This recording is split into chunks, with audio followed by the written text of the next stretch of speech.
my fellow readers, as I, Dark Symphony 777, with a fan fiction review. As always, a link to the story will be in the description below. Please like the video, subscribe to the channel, click on that bell for notifications, join my Discord for any future updates of my channel and any future videos that are coming out.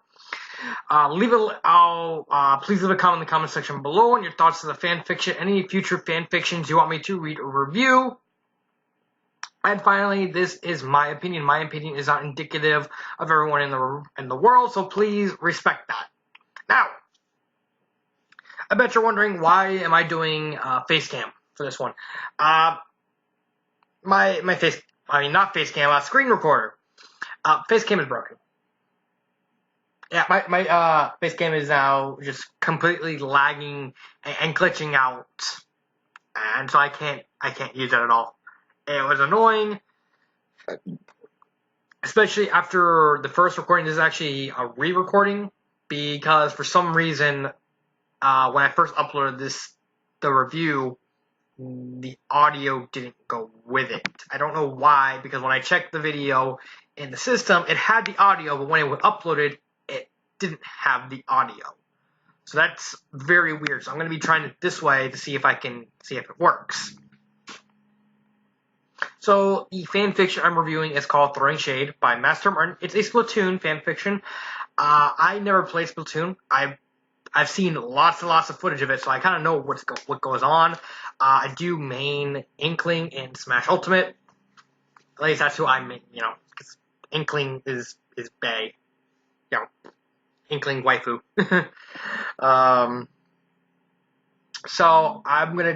So let's get started. So the plot takes place a year after the events of Splatoon 2. Octavio brainwashes Callie with these hypnoshades. Let me see if I can actually pull a picture. Alright, so I couldn't find a proper picture of hypnotized Callie. I just kept finding SFM pictures. I'll work with that. I'll work without that. So it's a year after the events of Splatoon 2, and Callie is still feeling kind of PTSD from being hypnotized, from having to do all these evil things. And so she's actually just moping around. And so Marie shows up and asks her, said, "Hey, you want to go shopping?" And she's like, "Nah, I don't wanna.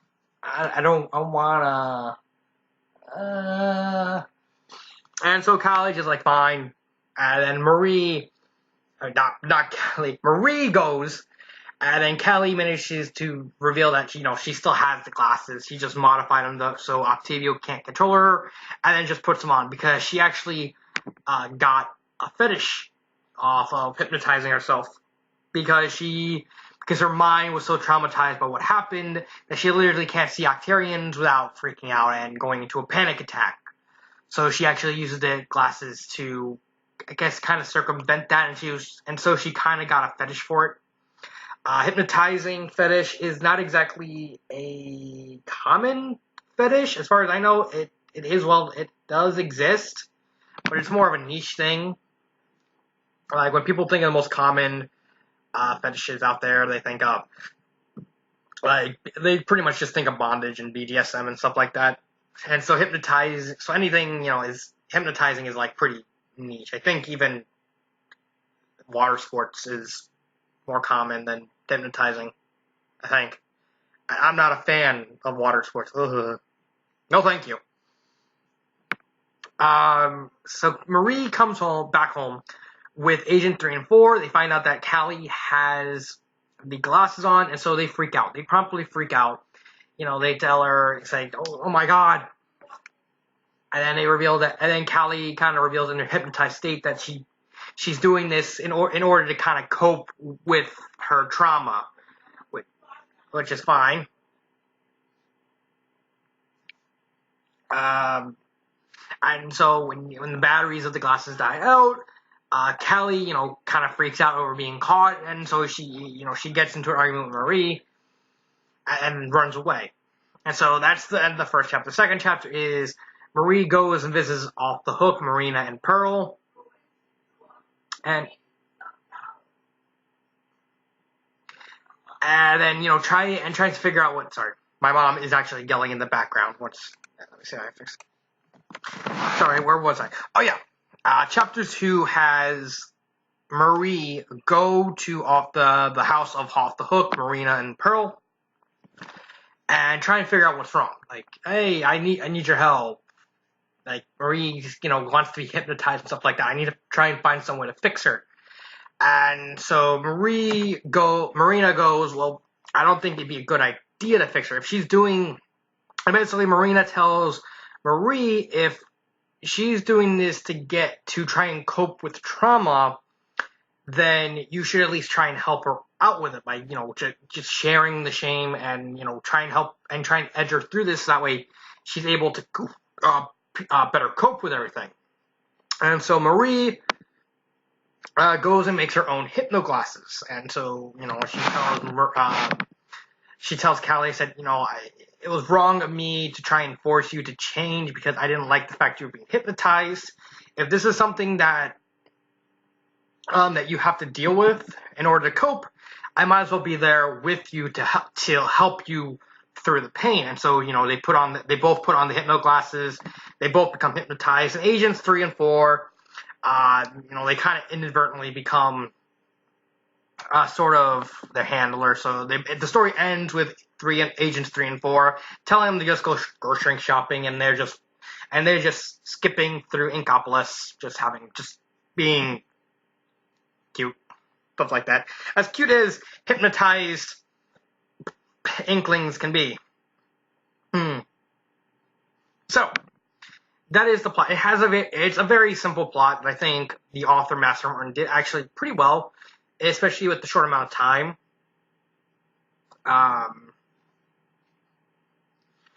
It does have a simple lesson of having to deal with coping, and if people, when it comes to coping with pain and coping with trauma, they might cope with stuff in ways that some people may not like or maybe not understand. And so I think this is actually a pretty good story, kind of going through that whole idea. Like, Marie is terrified of Callie, someone misusing the glasses to kind of take advantage of Callie. She's in the right, but so is Marie, because she just can't deal with Octarians, that, she just becomes deathly afraid, and she has to do it just to be able to leave the house because of what happened. So, that is the plot. Characters, there's really only 2 characters. The other 4 characters, Marina, Pearl, Agents 3 and 4, they're fine as it is. They're just dressing on the story. They didn't really need to be there, except, Agent 3 and 4 need to be there to kind of set up the ending. Marina needed to be there to kind of set up. They all have their purpose. They're just there to set up the second chapter and the ending, more specifically.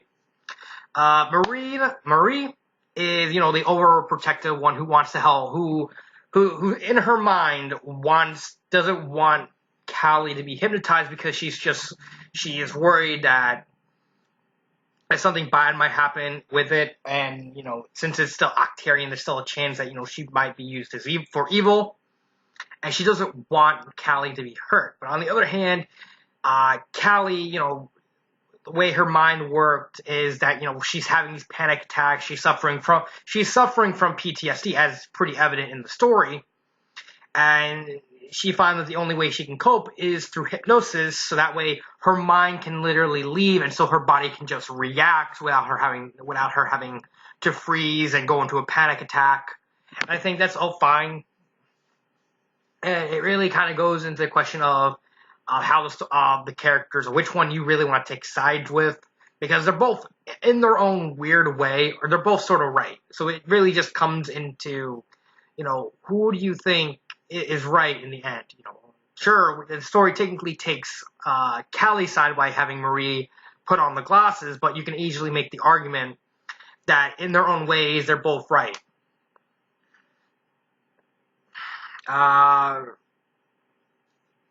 Grammar, I found no grammar errors. Pacing, with the way the story is, it really didn't need to be any longer. Like, it didn't, and if it cut any out, then it probably wouldn't be as impactful. So I think the pacing is just right. just slow enough just to give us a world, and then give us the little trippiness of what it's like to wear the glasses.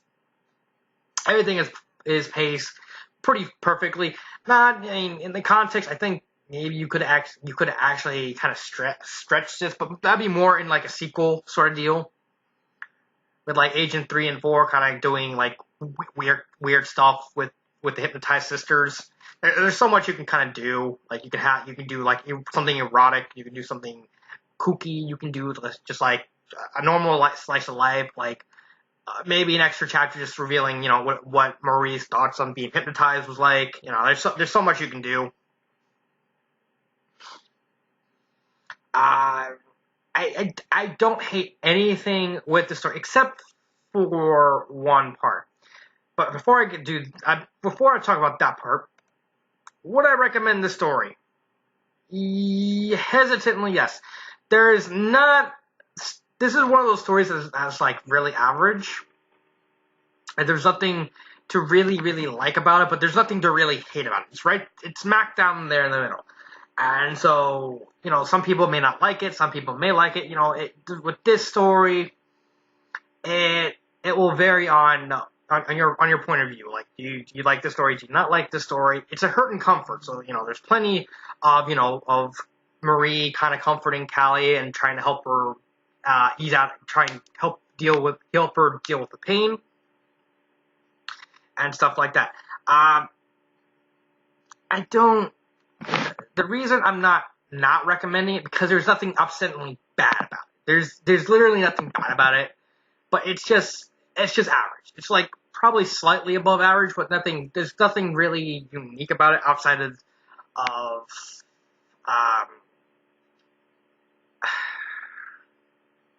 outside of the possibility of it can of going in any direction if the author so chooses. This is good as a standalone story. The author can make sequels or spin on like other stories based in this version if the author so wanted to. Well, that's fine. If the author wants to leave it by itself, that's fine. No complaints. Favorite part? I have no favorite part. Nothing really stands out. And compared to everything else where I had to make everything objectively, like I try to put bias in what's my favorite part because it's literally what's my favorite part. But there's nothing really that stands out for me. So let's get to the tiny element. Where is it? Right here.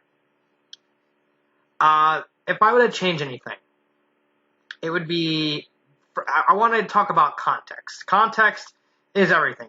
It's because hence why, there's all these Twitter feeds saying, X out of context, because, they take out the context and it just looks weird. And, the part I'm talking about is this specific paragraph right here, where Marie and Marina are talking. And Marie's like, Marina, you were hypnotized. Help me deal with this. And then Marina's like, I was never hypnotized. And and thanks to you, it got me out of the canyon. Let me meet Pearl. Allowed me to get my Asperger's diagnosis. This actually kind of rankled me a little bit, the Asperger's part, because I was actually officially diagnosed with Asperger's around 12. I was misdiagnosed with ADD and ADHD for about 5 years at that point. So I actually have Asperger's. I'm actually autistic. And if you just take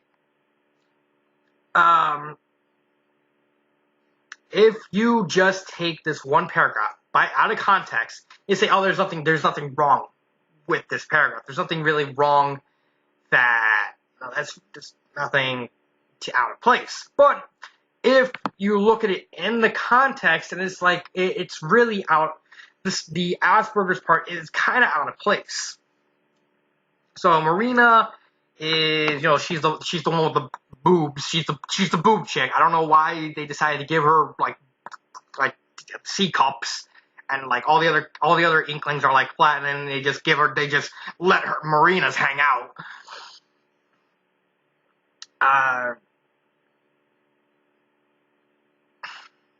So I'm getting my thoughts ready. So the context is that Marina has Asperger's. Yet, if you look at it in the context, that's not true. For one thing, she's constantly pausing and fidgeting. That is actually a sign of people with anxiety. People fidgeting, for one thing, fidgeting is too broad a thing, because lots of people fidget for one reason or another. But in this context, it looks more like she has anxiety rather than Asperger's syndrome. Now I bet you're wondering, well, what about the thing she's spinning? I mean the fidget spinner. The fidget spinner was a toy made like last year, and people would like spin it, and it just supposedly it would help with like anxiety and ADHD and autism and stuff like that. However, one, it's yet to be scientifically proven that fidget spinners help with ADHD and autism and stuff like that, outside of some instances of exceptions to the rule. And two, most of the people who bought fidget spinners just bought it because it was a fad. It was literally, these kids saw it as a way to get popular. Said, hey, here's this cool toy that someone bought, and I want it. And it's like, hey, to the point where, the fidget spinners actually legitly got banned from schools because they were so distracting. So it did the opposite of being popular. So her having a fidget spinner and her actually kind of pausing, her fidgeting, her pausing, and the fact that she has a fidget does not equate to her having Asperger's, because the pausing and fidgeting could just as easily be identifiable of her having an anxiety disorder, and the fidget spinner, that means junk in the grand scale of things. People with Asperger's, they have trouble reading body language, they have trouble reading facial expressions. They have problems with literalism, which means that you have to be as specific as possible. So when you're talking with them, you have to at least try and let them know, unless they have a lot of training. Like when I grew up, I had to take about 7 years of classes just to be able to properly work in social situations. I can actually slightly read body language. I can, somewhat read and figure out inflections in people's voices. I had to actually get training, years upon years of training, just to be able to figure that out. Just to at least get an inkling of how to figure it out. And I still have trouble with that every once in a while. So,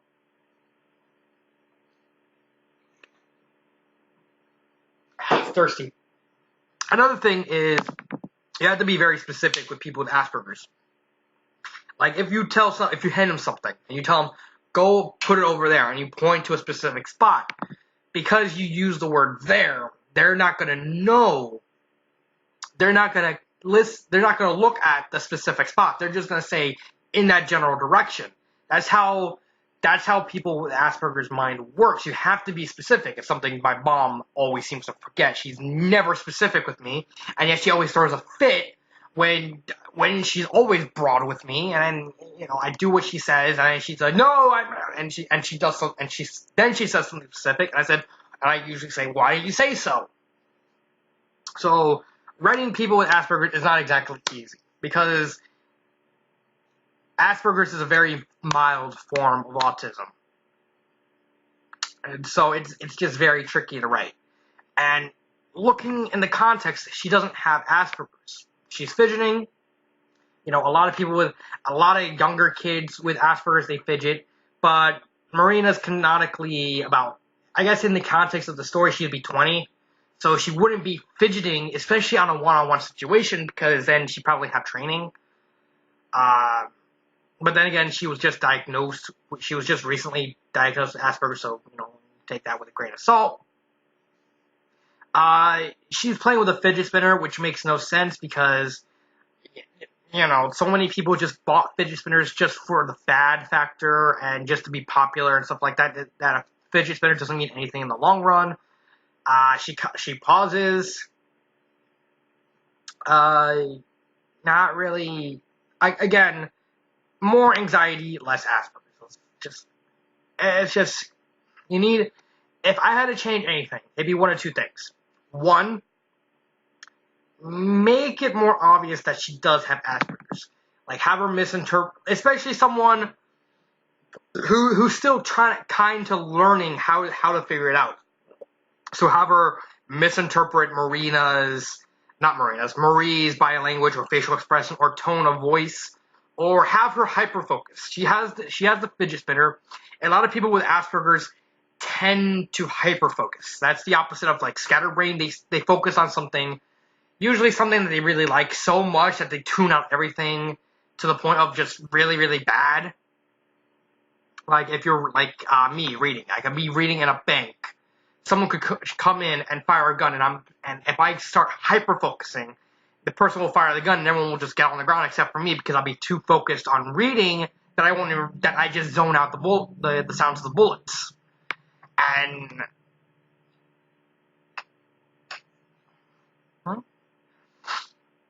and he'll have to like slap me or try and jostle me away, sort of jostle me awake, just to be able to focus on everything around me. Hyper focusing is very common with people with Asperger's. So have her hyper focus on something that she's inadvertently ignoring what Marie says, and Marie has to at least nudge her a little bit, or have Pearl do it, just to get her the zone back, just to be able to zone her out of her hyper-focused state. There's just many different ways of just better showing that she has Asperger's outside of her slightly pausing and her fidgeting. Because fidgeting don't mean nothing. Fidget spinner don't mean nothing.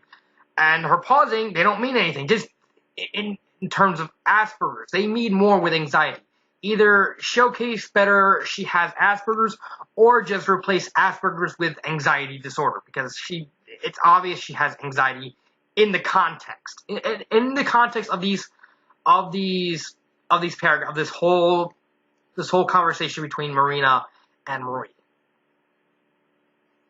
So